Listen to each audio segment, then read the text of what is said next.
వద్దు, శోధించొద్దు, నీ దేవుడు చేస్తాడు. బాప్తిసం పొందిన వాళ్ళారా, మీకు మరీ మరీ చెప్తున్నది ఏంటంటే మీరు దేవుణ్ణి శోధిస్తున్నారు. చేస్తాడు. మీరు అడగవసరలా.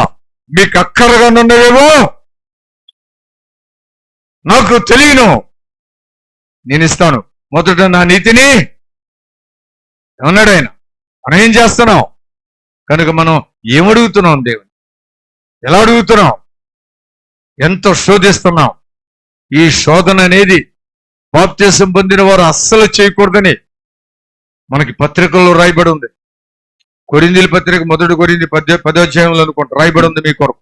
అంతే, 10వ అధ్యాయంలోనే అందరూ ఒకే మేఘం కింద బాప్తిసం పొందిరని చెప్పి రాయబడిన సందర్భంలో కింద రాయబడి ఉంది. బాప్తిసం పొందిన వారు ఏం చేయకూడదు, ఏం చేయకూడదు, బాప్తిసం పొందిన వారు ఏం చేయకూడదు రాయబడిన 3 మాటల్లో ఒక మాట శోధించకూడదు.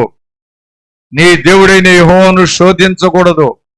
నీ దేవుడైన యెహోవాను శోధిస్తున్నావు.